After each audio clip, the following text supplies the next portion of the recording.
तपाईलाई निरीक्षण दैनिकको च्यानलमा हार्दिक स्वागत छ।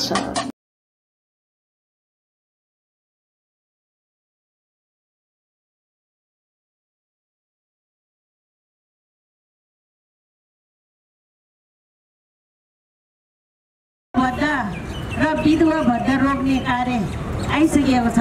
अहिले लघु वित्तको कर्मचारीले गएर के भन्छ भने तपाईको भत्ता रोकिदिन्छु, तपाईको विधवा भत्ता पनि आउँदैन। अब तपाईँ कहाँ गएर बस्न चाहन्छ बस्नुहोस्, जानुहोस् आन्दोलन गर्नलाई, हिँड्नै पर्छ एक न एक दिन भनेर दुईजनाको वृद्ध भत्ता रोकिदिनु भएको छ।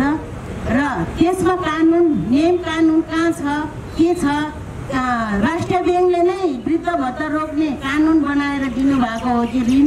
म त्यो भन्न चाहन्छु। र अहिले कालो सूचीमा परेको दिदीबहिनीहरू फेरि केही दोसाँझमा परिसकेका छ कि अब हामी के भने आन्दोलनमा निरन्तर जाउँ कि भने हामी त्यो पछाडिको अब खाएर मर्नु र झुन्डेर मर्नुको अवस्था हामीसँग अब केही छैन भन्ने कुरा आइसकेपछि म आज दुई चार शब्द यहाँ राख्न आएको छु।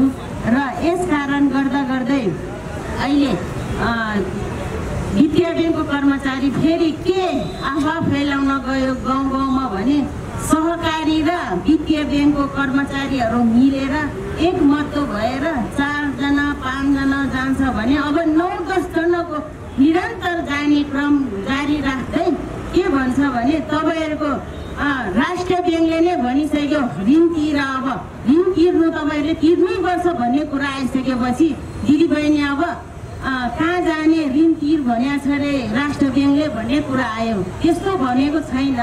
तपाईहरुले कसले भनेको? हामीलाई वित्तीय ब्याङ्कको कर्मचारी आएर भन्छ कि अब के भने तपाईहरुले ऋण तिर्नुपर्छ कि भने तपाईहरुले वृद्ध भत्ता र तपाईहरुको बच्चा पढाउन सक्दैन, बच्चा पढाउन पाउँदैन, कुनै पनि सरकारी कामहरू रोज्छ। सरकारी काम गरेको भए हामी किस्ता तिर्न सक्छौँ नि भन्छु कि मैले। सरकारी काम गरेको छ भने हामीले महिनामा किस्ता तिर्न सक्छौँ नि त। जेन जलपानी गरेर खाने दिदीबहिनीलाई फेरि टर्चर गर्न 3 वर्षको अन्तरालमा फेरि पनि त्यही टर्चर, त्यही अस्ति पनि कति 6 महिनाको अवधि राख्नु, लिलामी कालो सूची रोक्नुस् भन्ने कुरा गर्दा राष्ट्रिय ब्याङ्कले गर्दा पनि त्यो बावजुद पनि कर्मचारीले वित्तीय ब्याङ्क र सहकारी कर्मचारीले नियम कानुन बनेको छैन भन्ने कुरा आयो छ। त्यो कुरा के हो?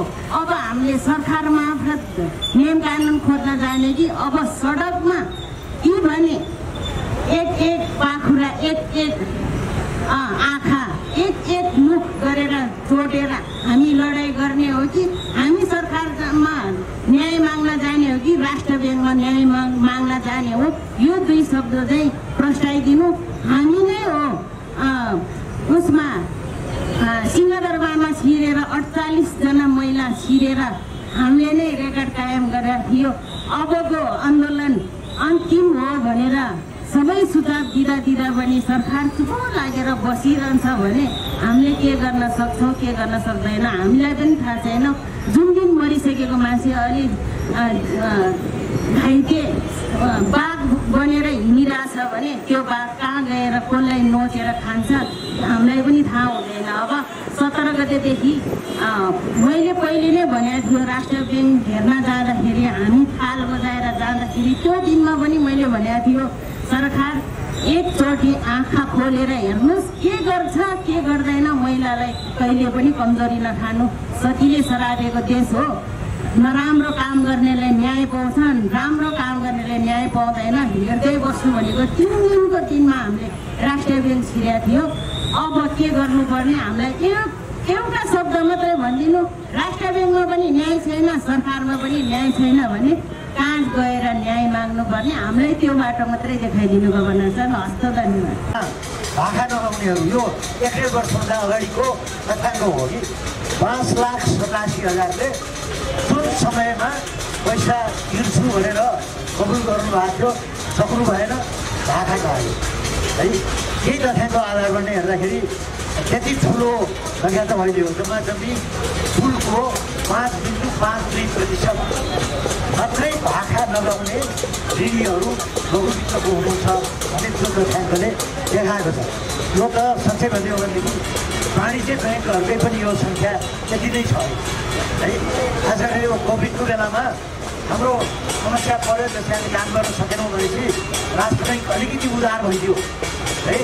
सरकारले 2.5 खर्ब यसमा लगानी गर्न सक्छ भन्यो, तर हामीले अलि उधार भयौँ भने फोन त सबैले आयो भनेदेखि सबैको लागि हो नि भन्ने भावनाले करिब 5 खर्ब जस्तो खेलिदियो। तर ठुलो उनीहरू के भयो भने उनीहरूकै अध्ययनले प्रसिद्धि के देखायो, त्यसरी दिएको पैसा त आफ्नो उद्यम व्यवसायलाई प्रश्रय दिनुभन्दा पनि रियल इस्टेटमा घर जग्गा खरिद गर्नमा अनि एकदम लग्जरियस किसिमको कार किन्नमा र त्यस्तै अनि सेयर बजारमा पनि लगानी हुन गएको हुनाले फेरि पनि उहाँहरूले गुनासो केही गर्नुभयो र कर्जा वसुली हुन नसकेको कारणले ब्याङ्कहरूलाई समस्या गयो। त्यसो हुँदा अब अहिले पनि तपाईँले के देख्नु कालो सूचीमा पर्ने संख्या बढे हुनाले पैसा ब्याङ्कहरूसँग छ। हामी के भन्छौँ भने त्यस्तो समस्या आयो भने ब्याङ्कहरूसँग कसरी नाफा बढ्दै गयो त एउटा दुईवटा त्यहाँ ब्याङ्कहरूको पनि त्यहाँ के देखिन्छ भने पहिलेदेखि मैले भन्ने पनि गरेको छु, सुनाइ कम भइरहेको छ, उहाँहरूको अर्कै तर्क छ। जस्तो तपाईँलाई कर्जा दिने बेलामा उहाँहरूसँग पैसा प्रशस्त भएको बेलामा ल घर बनाउनु 7% हामी तपाईँलाई दिन्छौँ भनेर एक वर्षले घरमै गएर पैसा दिए त ब्याङ्कहरूले पनि बाँडिदिएको। जब अप्ठ्यारो पऱ्यो भन्ने आएपछि ल अब तपाईँहरूले चाहिँ 7 होइन 8 दिनलाई तयार हुनुहोस् है भनेर एउटा मोबाइलबाट फोन गरेर पठाइदियो। भोलि 9:30 10 1400 पुऱ्याइदियो होइन। अब यो विषयमा मैले सार्वजनिक रूपले नै धेरै ठाउँ भनेको छु, जुन परिस्थितिमा 7%को ब्याज निर्धारण गरिएको थियो त्यति बेलाको लागि 7% ठिक थियो भन्ने हो भनेदेखि र त्यसमा एग्री गरेर ऋणीले पनि लिएर गएको हो भने त्यो 7%बाट बढाउने हक वास्तवमा ब्याङ्कले हुँदैन है। यदि त्यसमा भागा लागेको पैसा गयो अनि ब्याज पनि थपिँदै गयो भने त्यो त वास्तवमा ब्याङ्कले त्यति बेला पाउनु पर्थ्यो। नपाएको कारणले गर्दाखेरि यति रकमको हकमा भने अनि त्यो पछि बढेको ब्याज चाहिँ लाग्न सक्छ। तर त्यसमा राष्ट्र ब्याङ्कले के भन्यो भने हामीले पहिल्यै एउटा व्यवस्था गरेको छौँ। उसले यहाँ साथीभाइहरूले भन्नुभयो सबै कानुन हामीलाई थाहा हुन्छ, थाहा भएन। राष्ट्र ब्याङ्कले के गरेको छ भनेदेखि 2 किसिमको ब्याज दर निर्धारण गरेको एउटा तोक्वा फ्लेक्सिबल भनौँ है र आज एन्ड होइन जुन बेला जस्तो बजारको दर हुन्छ त्यसै अनुसार बदलिँदै जाने, त्यही अनुसार तपाईँहरूको ऋण के अरे कम सुदमा पनि उनीहरू सही गराइदिएको छ। किन चाहिँ ब्याङ्कले निर्धारित गरेको शर्तहरू पालन गर्नेछु भनेर त्यसो गरिदिएको छ। त्यो नाताले बढाउँदै गयो। राष्ट्र ब्याङ्कले अरू के भन्यो भने ऋण लिने बेलामा नै ऋणीले ल फिक्स रूपमा बढे पनि घटे पनि केही परिवर्तन नहुने गरेर त्यस किसिमले जाउँ साइन गरेर लगेर अहिले चेक बाउन्समा मुद्दा हालिएको छ मकवानपुर जिल्ला अदालतमा र उहाँको श्रीमान अहिले ढाडको प्रब्लम गरेर थलामा छ। उहाँको श्रीमती कहाँ जानुभयो, कन्ट्याक्टविहीन भयो। मैले आज ल्याउन खोजेको थिएँ, उहाँ त्यस्तो अवस्थामा छ। फेरि त्यही सिर्जना गर्नको लागि मैले चाहिँ के ठानेको भए हामीसँग न्याय छैन, जहाँ गए पनि न्याय छैन भने अब ठिक छ कि भने अदालतको सबैभन्दा सर्वोच्च अदालत कुन ठुलो छ, सरकार मन्त्रालय र राष्ट्रिय ब्याङ्कमा हामी जस्तै सक्षम महिला 20 जनाको रूपमा जाने हो भने हामी आत्मदाह गरेरै छाटे भनेर यसपालि चाहिँ मैले त्यो नै लिएको छ निर्णय। पहिले पनि 3 चोटि मरिसकेको मान्छे अहिले सडकमा आउँदा पनि न्याय पाउँदैन भने अब आत्मदाहको विकल्प भन्दा अरू केही छैन सर।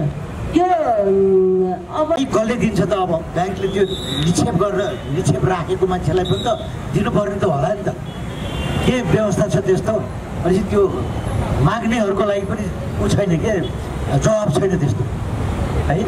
त्यस्तो कुरा मैले इन्टरेक्ट गर्ने बेलामा भने पनि थिएँ। के भन्नु हो भने 14 अर्ब रुपियाँ चाहिँ उसबाट गल्फबाट ल्याउन लागेको यिनै भ्रष्ट नेताहरूले हामीलाई 25% चाहिन्छ भनेको हुनाले नल्याएको हो नि त सर भन्दै थियो। त्यसलाई कतिको पनि थाहा छैन है।